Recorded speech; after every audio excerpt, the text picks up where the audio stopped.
How can the note business lead you into a journey that you never anticipated? Stay tuned.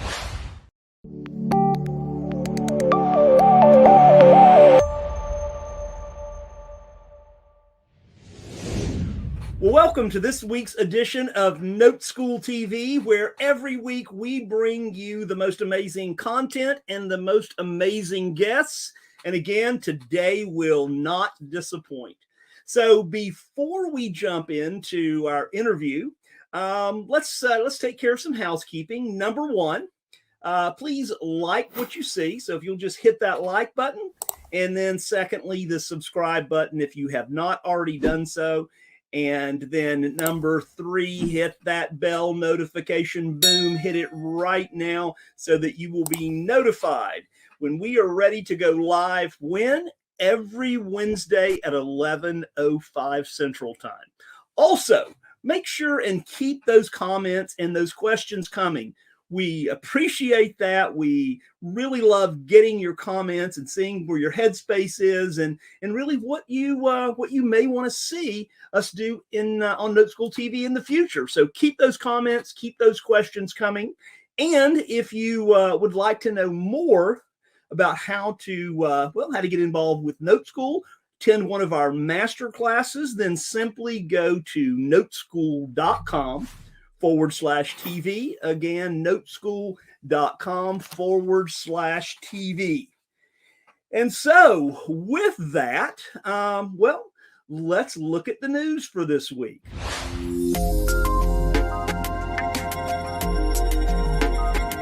So, National Mortgage News just came out with this latest survey, latest study, where, we're going to first look at where it's cheaper to rent than it is to buy.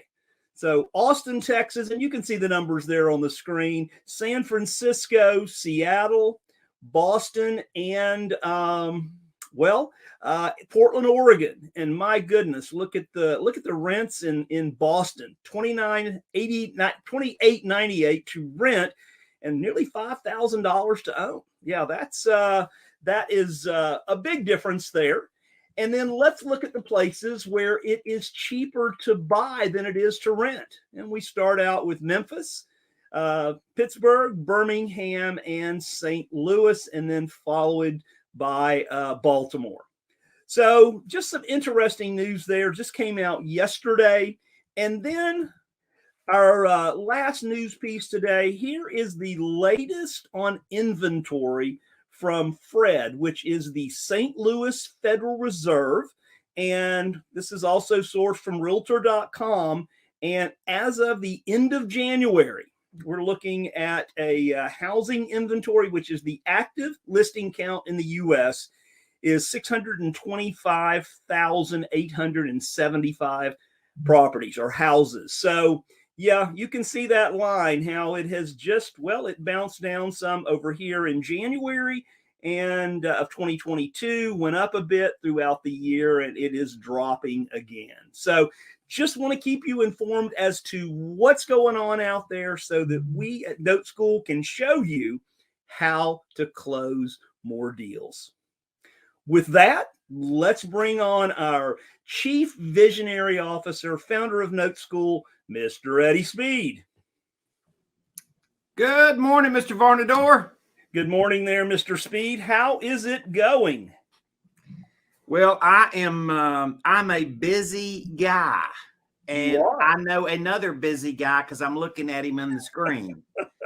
Man, apparently the world thinks they need to know something about creative financing at the moment, Joe, in the note space. And we are honored. Our master classes are popping, our 3-day classes. We're so glad to see this and fun time. But I started jamming on it about 7 o'clock this morning, Joe. So that's right. Anyway, glad to be busy.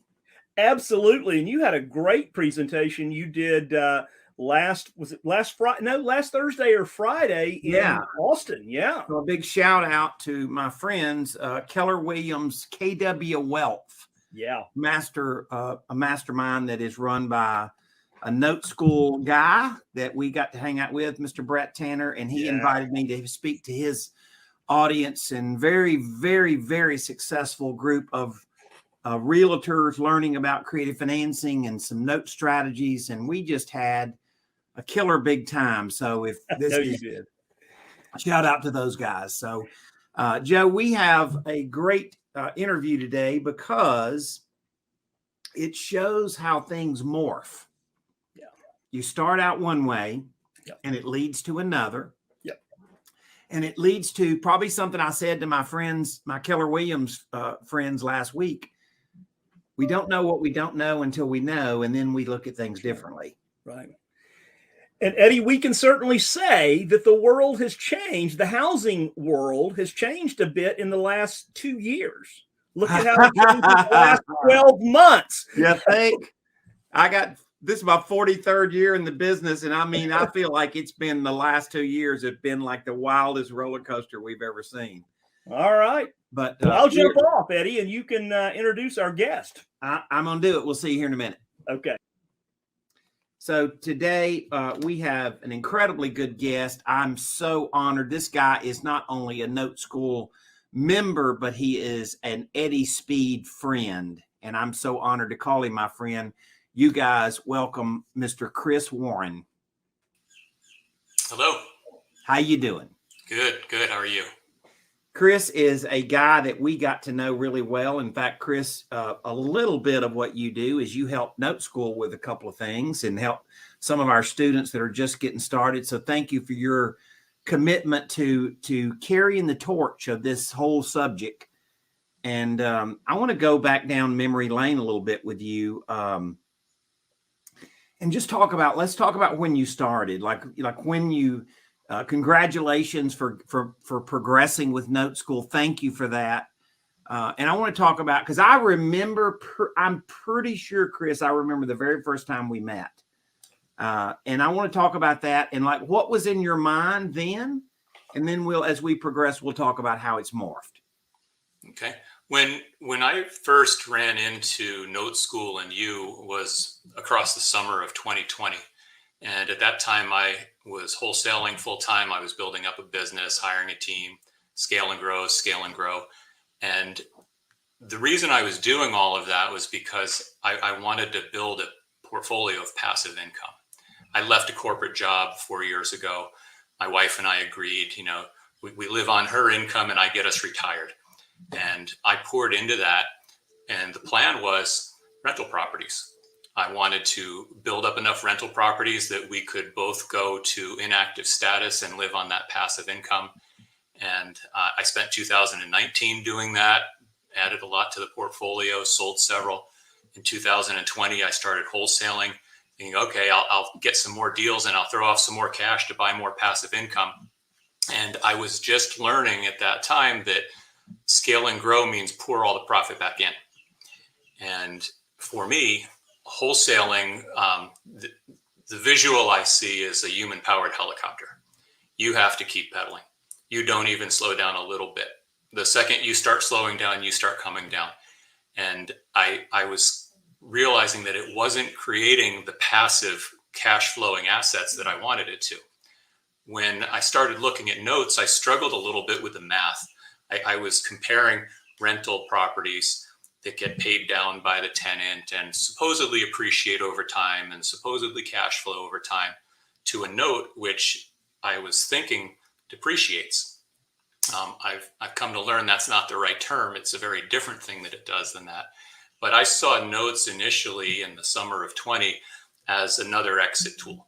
There's different ways to buy houses and different ways to hold and exit houses. And notes were just one more tool in my tool bag that I'd pull out when I thought it was a good house and it would make a good alternative. And I joined NoteSchool in October of 20, continued wholesaling all the way through 21. And in January of 22, stopped that business. I'd like to say it was because I saw what was happening in the market and we all knew the music had to stop eventually. But the real reason that I stopped was because I wasn't enjoying myself building that company. Yeah, you're a coach and a manager, and I wasn't talking to buyers. I wasn't talking to sellers. The buyers that we had were not people. They were corporations and hedge funds. and there wasn't enough of a there wasn't a fast enough growth of the passive income. And fortunately, I had started the pivot into notes. Rental properties, I'm not here to compare them, but I've never cash flowed off of a rental property like I have off of a note. And as a matter of fact, you probably never will. No, I can remember at the end of 2020, I had 30 tenants and I broke even. And I thought, how am I going to retire if I'm breaking even on 30 tenants? That's not going to work. And that was when I really went full speed into the transition into notes. It's the same road, Eddie. It's the same destination. It's just changing the vehicle. Sometimes you're halfway somewhere and your vehicle needs work and you just hop in a different one. And that's what it is. The overall strategy didn't change, the tactic did.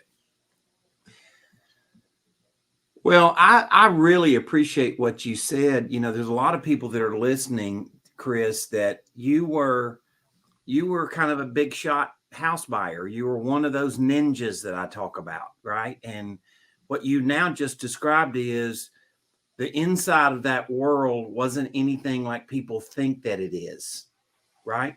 And that doesn't mean that my friends that do it, because you and I have a lot of mutual friends that do this, but what flipping houses is just basically, as you said, it's a grind. It's transactional and it doesn't build wealth. And what you thought is, I'm going to flip enough houses, I'm going to have all this extra money, and that's going to give me my equity for my wealth, right? And what you figured out is the more you increase your overhead to go find more deals, and all of a sudden you got to go feed that lion. And right now, whether it worked great in 2020 or not, it does not work great at the moment if you don't have alternative financing in your world.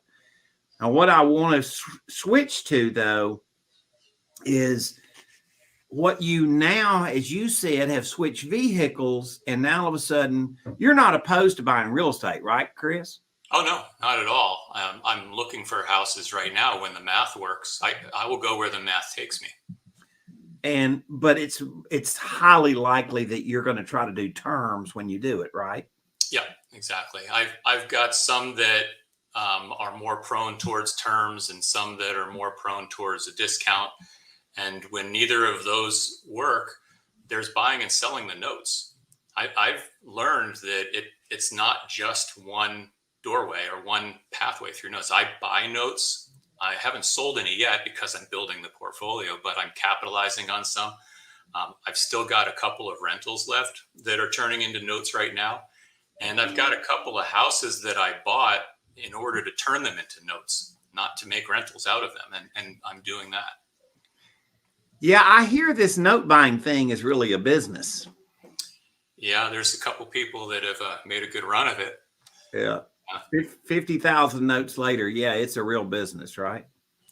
Yeah. And see, I try to wrap my head around that because, as I said a couple of times, I'm really after the cash flow.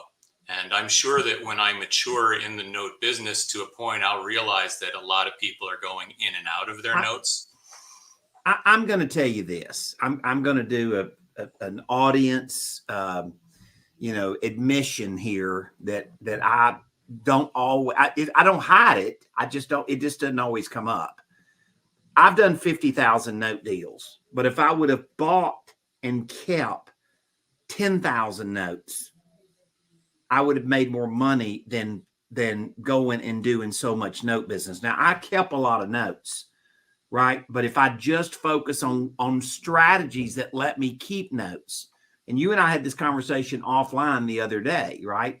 The deal is, you saw me post in our NoteSchool, our private page for our members just literally a day or so ago. Somebody says, why would I want to sell a good note? And I said, because you need to recapitalize. But the deal is, don't go sell your whole note at a discount, or you're just selling your business.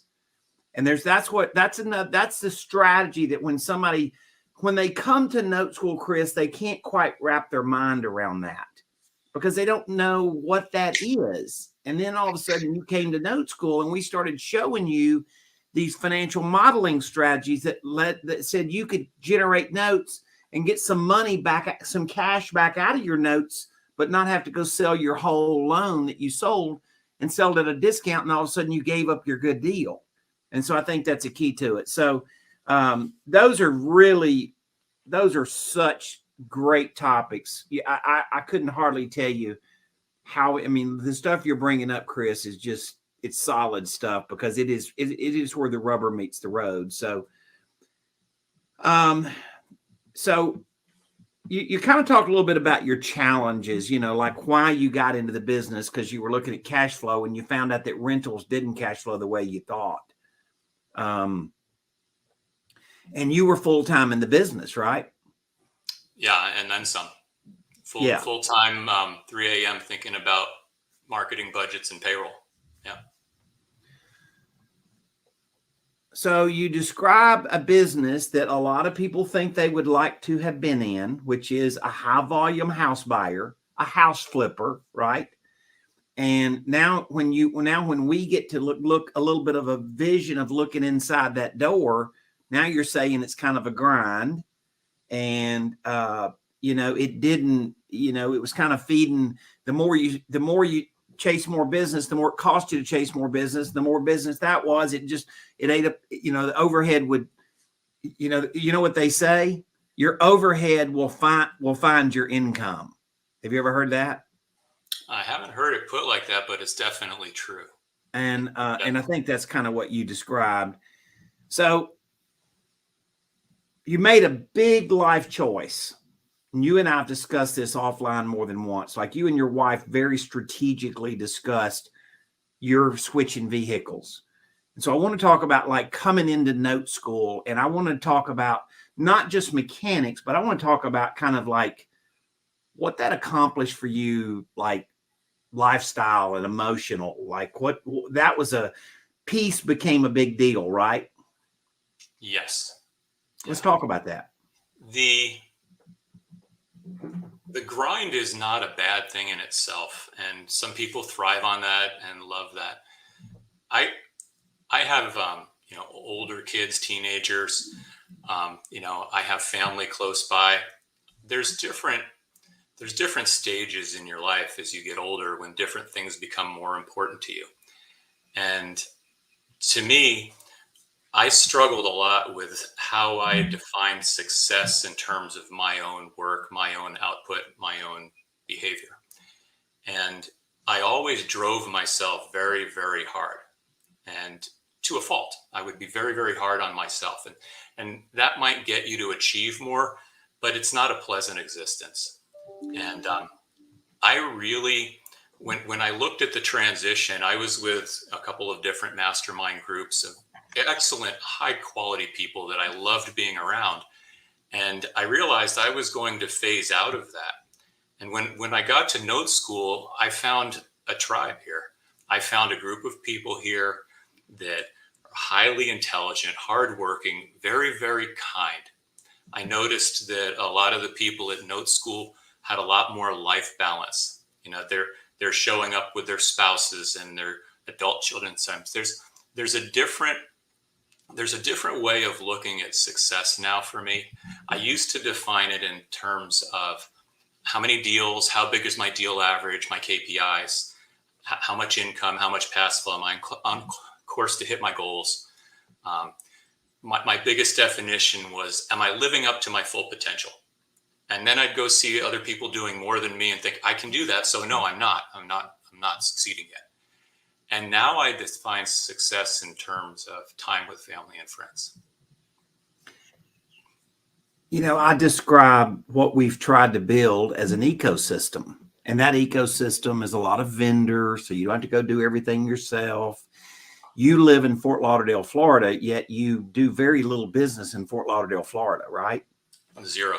So, yeah. So you run a national business, and you've been able to do it, and that's because of vendors and connectivity and things that we've worked hard to go find the right people to help our members connect with. But the most important thing in NoteSchool, and yes, we have a crazy seasoned team. Our NoteSchool, executive team has very strong resumes. I mean, the best in the business, like literally, I would say that's the truth. And I don't take personal credit for that. I'm just glad that they saw fit to come join us and be a part of it. But the best thing about Note School is what you said, and that is environment, a people environment. Yeah. But Eddie, those people, you didn't only attract them, you retained them. Those people have been with you for years. And that was clear to me. And that was a factor. And the members of Note School, I mean, we call each other and we support each other. We ask questions. And when you start getting and giving calls out of the blue to each other, you're becoming friends. And that's what I meant by tribe. I love when we get together because there's, the members, there's the staff, there's the concepts, there's a sense of belonging. And this is an isolated business. When you're working from home alone, it can get a little bit lonely. And having that ability to interact with all these different people on any given day is a big part of the fulfillment at Note School. In my early days, I had a number of people that ran independent offices. I don't know that you've ever heard this story, but I had a number of people, including my dad, that ran independent offices. So they had a colonial office, but they were in Jackson, Mississippi, or Oklahoma City, or Houston, or whatever and stuff. And at one time we had 7 or 8 of those satellite offices, and they were all guys that kind of, we tried to have the core of the workforce. And so most of those guys kind of worked out of an executive suite or their home. And I had a guy from Oklahoma City, and he used to come, he would drive from Oklahoma City and drive to Dallas about every 6 weeks. And he would spend the day, and a lot of the day he'd just go in a cubicle and work. And I was at lunch with him one day, and he says, "You know why I come down here every 6 weeks?" And I said, "I don't know that I really know." He said, "I come down here to rub up next to the culture." And so I realized that these Note School members, because we're on these calls, several times a week, right? Mm-hmm. This is their way to rub up next to the culture. And, the Bible says iron sharpens iron, right? And so that's a biblical belief, but it's a belief in everything, not just related to spiritual things. And so it is definitely a case that, while we can't all fly to each other every week, we can all be with each other every week. And it makes a difference because I get so much out of you guys. I mean, I love you. We refer to them a lot, these deal labs, because they're real deals, right? People are bringing stuff. We're problem solving. We're trying to get through the objections of the customer and stuff.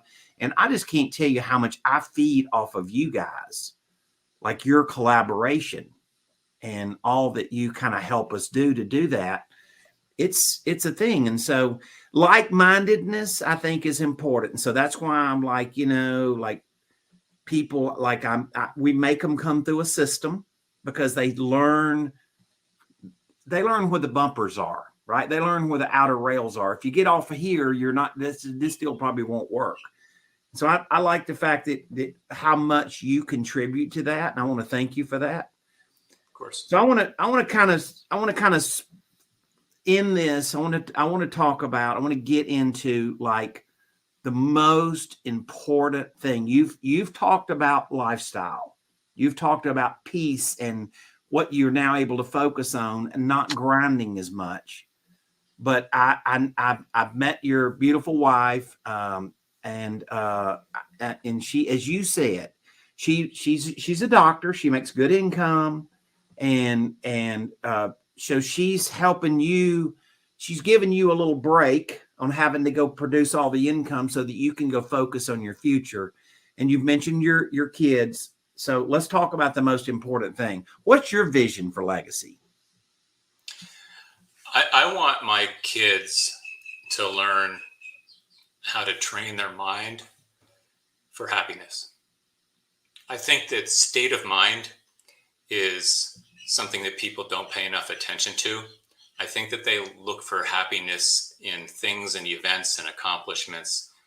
And I think that there's pleasures there, but they're not a long lasting. They're not a true inner happiness and inner peace type of thing. And I want my children to learn what I'm learning and not build human powered helicopters and get to a point in their life where they feel like they've lost so many valuable years, or that they've sacrifice time with their children or enjoying their lives.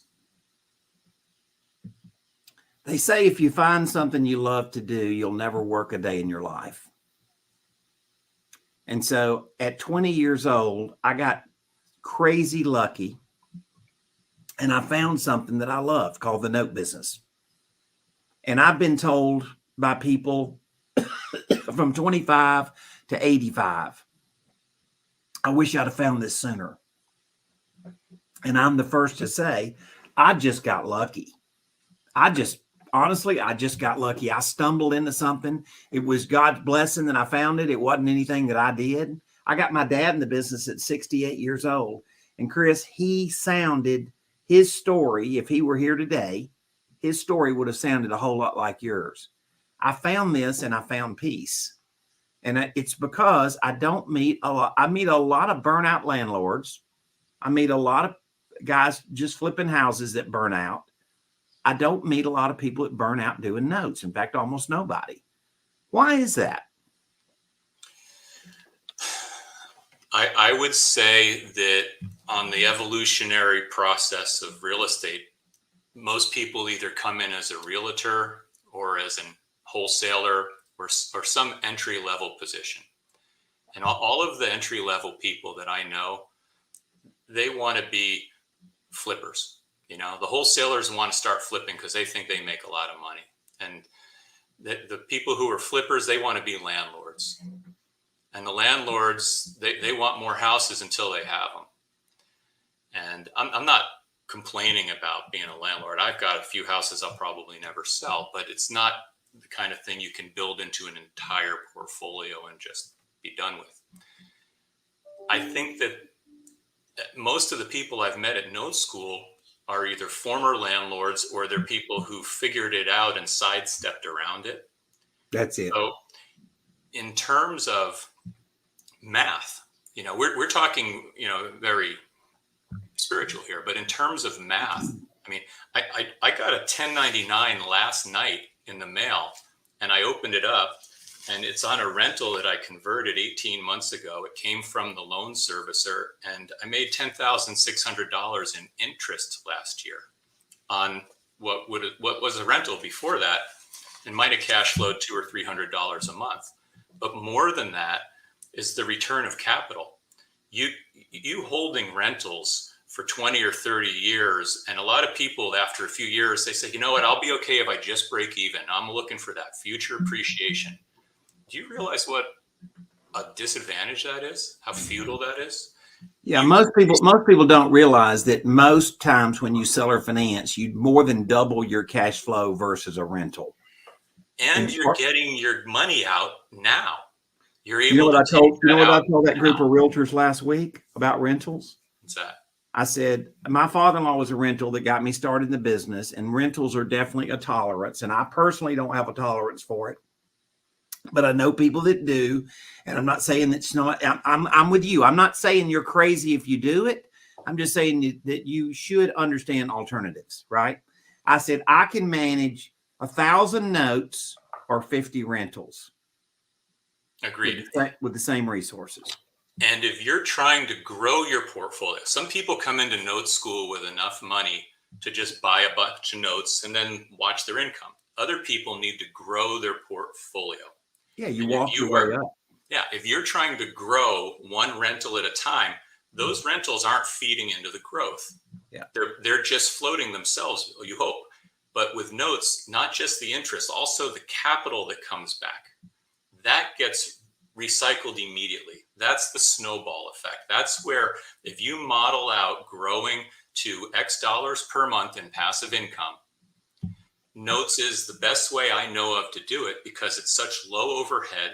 You don't need a big team. You don't need to constantly scale and grow. You can build a note portfolio, but all that capital is coming out every month so that you can keep getting that next deal. And that growth curve is much sharper. So that's what I love about this.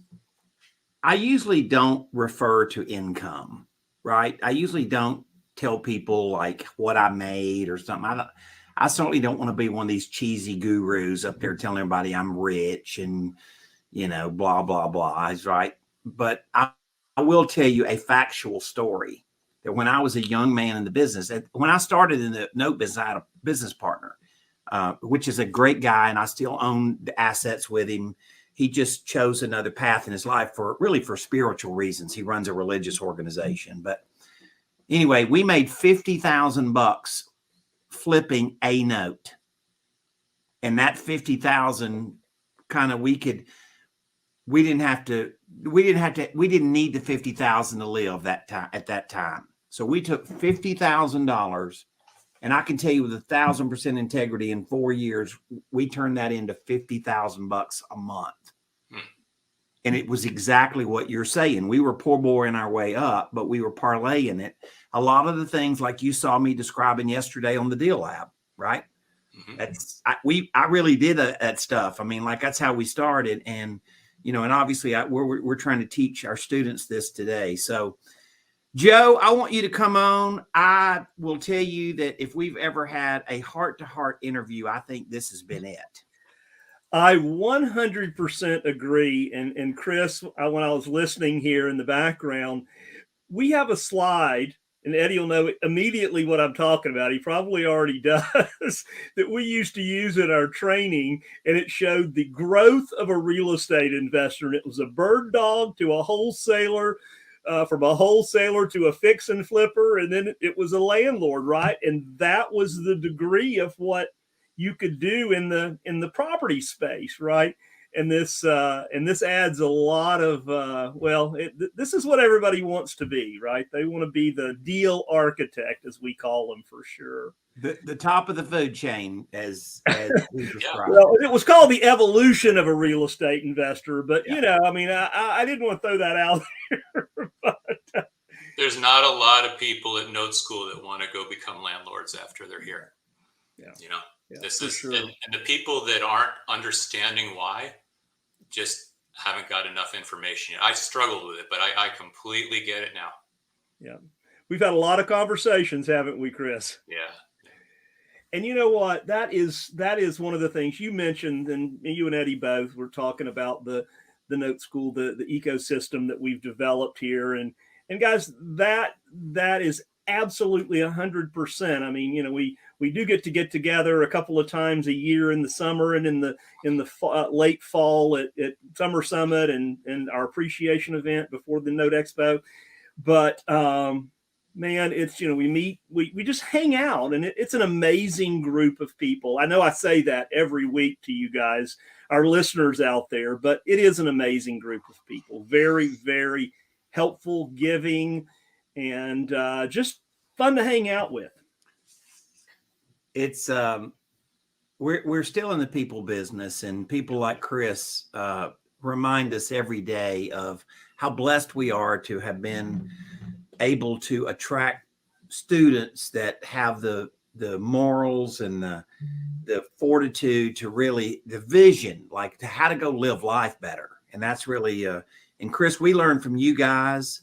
You always push us. We're gonna NoteSchool's, my commitment to you is NoteSchool's never going to get tired of trying to find the next plateau, but you push us and make sure that we always have lifestyle weaved into that, because that is the ultimate attraction, is the peace and growing wealth with friends, and growing wealth in a way that doesn't suck the life out of you. And I think that's really kind of been the theme of today. So Joe, I'm gonna let you close us up, sir. All right, Chris, thank you so much. And thanks everyone for being with us this week on this week's edition of NoteSchool TV.